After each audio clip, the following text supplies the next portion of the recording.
तो दोस्तों हम सभी लोगों को पता है कि श्वेन की यहाँ पे दो बीवियां, एक शूनर और दूसरा मेडुसा। मेडुसा के साथ में उसकी कुछ सर्कमस्टेंसेस या फिर कुछ ऐसी सिचुएशंस आ गए जिस वजह से वो लोग कभी भी प्यार नहीं कर पाए, लेकिन शादी के बाद हो गया प्यार।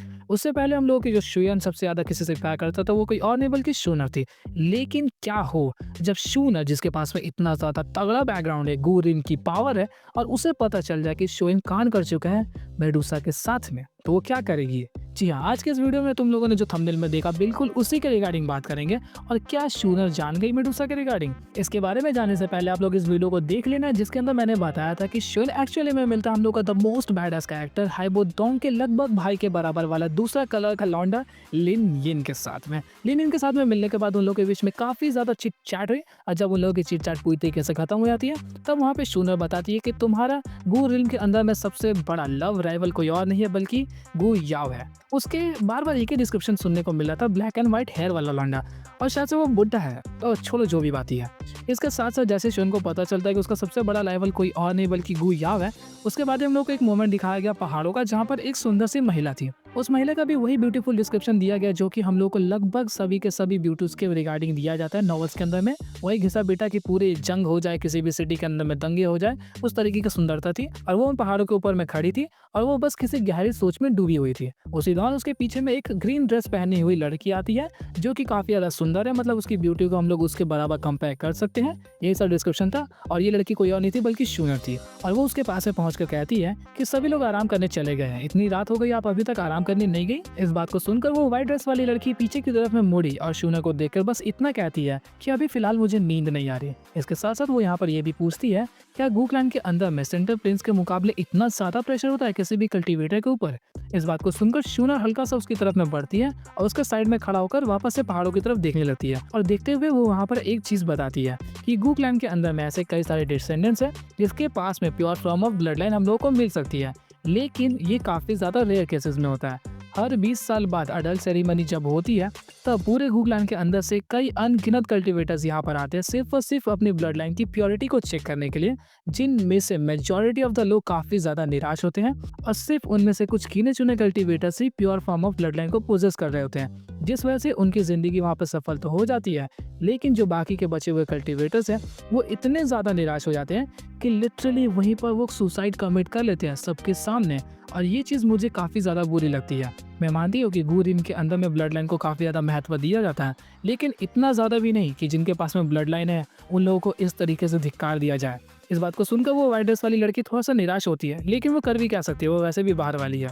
इसके बाद ही शूनर वहाँ पे कहती है कि इतने सालों तक शोइन काका का आपने ख्याल रखा, इसके लिए शुक्रिया। और इसी के साथ मुझे पता चल गया कि ये लड़की कोई और नहीं बल्कि हम लोग के लिटिल फेरी डॉक्टर है, और वहाँ पे डिस्क्राइब भी कर दिया गया। तो वहाँ पर लिटिल फेरी डॉक्टर कुछ ज़्यादा रिप्लाई नहीं करती, बस वो बताती है कि अब मुझे तो इसकी आदत सी पड़ गई है। इसके बाद वहाँ पे शूनर कहती है कि आपके दिल की गहराइयों में आप शोइन के लिए कैसा फील करती हो, मैं उस बात को समझ सकती हूँ। तो इसी दौरान वहाँ पे लिटिल फेरी डॉक्टर उसकी बात को काटते हुए रिप्लाई करती है कि तुम्हें इस बारे में बिल्कुल भी चिंता करने की जरूरत नहीं है, क्योंकि मैं कभी भी शोइन को इस बारे में नहीं बताने वाली। मतलब इस दौरान तक लिटिल फेरी डॉक्टर अभी भी शोइन से प्यार करती है, लेकिन डोंगवास के अंदर में इस सीन को 100% कट ऑफ होने वाला है, क्योंकि जब पिछली बार वहाँ पे लिटिल फेरी डॉक्टर और शूनर की मुलाकात हुई थी तब सेम मोमेंट था, सेम बात वहाँ पे रिपीट की गई, और वहाँ पे भी लिटिल फेरी डॉक्टर ने बताया कि मैं कभी भी इस बात को रिवील नहीं करने वाली, और उस मोमेंट को उन लोगों ने कट कर दिया।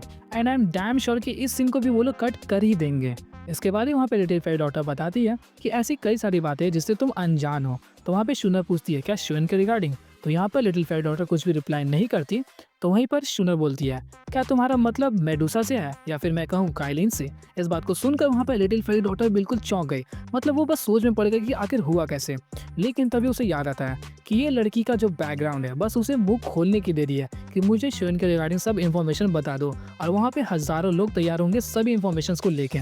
तो ये हम लोगों की बहुत बड़ी बेवकूफ़ी थी कि शूनर को काइलिन या फिर मेडुसा के रिगार्डिंग कुछ भी नहीं पता होना। इस बात को सुनकर वहाँ पे लिटिल फेरी डॉक्टर चौंकी, लेकिन वो वहाँ पे शूनर से पूछती है अगर तुम्हें इस बारे में पता था तो तुम अभी भी ऐसा क्यों रिएक्ट कर रही हो कि तुम्हें कुछ भी नहीं पता? तो वहाँ पे शूनर बताती है कि मुझे शोइन के ऊपर में पूरी तरीके से भरोसा है और मैं चाहती हूँ कि वो खुद आके मुझे बताएं कि उनका और मेडुसा के साथ में क्या रिलेशन है। उस दौरान मैं एज अ वाइफ या फिर एज अ गर्लफ्रेंड मुझे जो भी करना होगा मैं करूंगी, या तो मैं उन्हें जान से मार दूंगी या फिर उन्हें धमकाऊंगी, और उस दौरान मेरा हक होगा लेकिन फ़िलहाल अभी जो सिचुएशंस है उसमें इस बारे में बात करना बिल्कुल भी सही नहीं होगा और मुझे लगता है कि यहाँ पे शुनर ने गलती कर दी।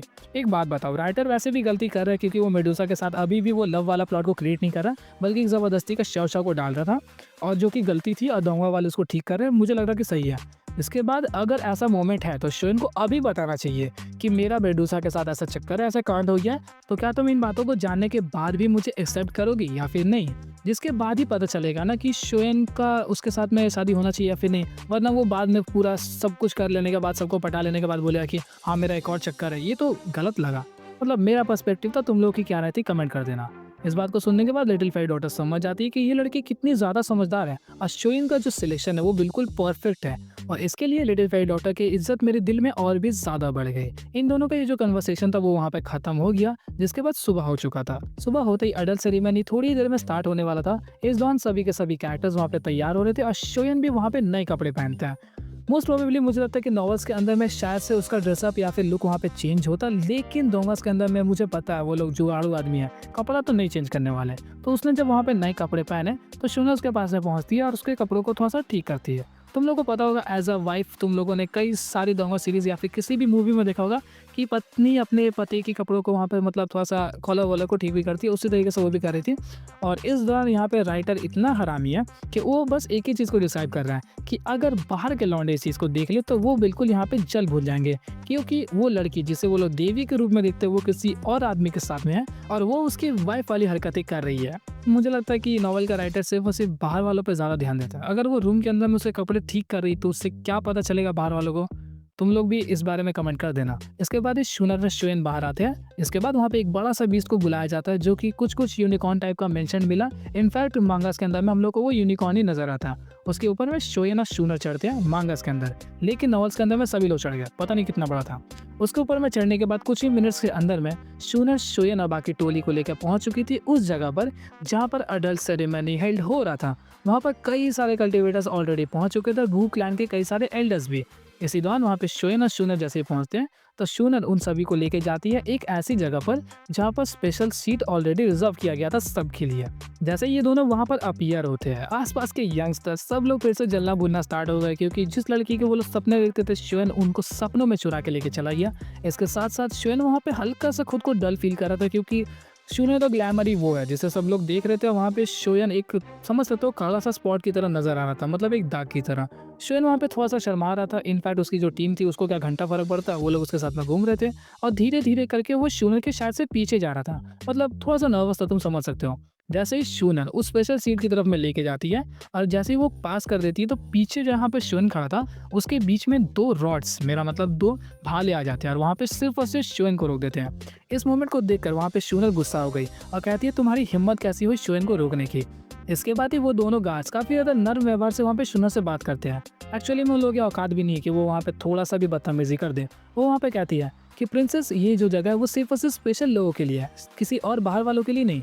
इस बात को सुनकर वहाँ पे शूनर गुस्सा हो गई कि मैं अभी का अभी कह रही हूँ उस भाले को हटाओ वरना खराब हो जाएगा तुम्हारे लिए, मतलब सीधा धमकी दे रही है उसको। इसी दौरान वहाँ पे वो दो कल्टीवेटर्स जिसका नाम था गू हाओ और गू शू, जिन लोगों ने बोट से उतरते ही शोएन के ऊपर में हमला किया, याद है? ये वही दोनों कल्टीवेटर्स है, वो वहाँ पर आ जाते हैं। उसी दौरान वो वहाँ पे पहुँच गया और वो लोग फिर से शोएन को वहाँ पे छेड़ने लगे। जैसे वो लोग वहाँ पे छेड़ते हैं और वहाँ पे जाकर शूनर को समझाते हैं कि बाहर वाले नहीं जा सकते और वो वहाँ पे कुछ ज़्यादा ही दबदबा जमाने का ट्राई कर रहे थे, क्योंकि शूनर कितनी वैल्यूएबल क्यों ना हो, लेकिन वो लोग भी थोड़े से एल्डर्स हैं, उनकी भी थोड़ी सी औकात है।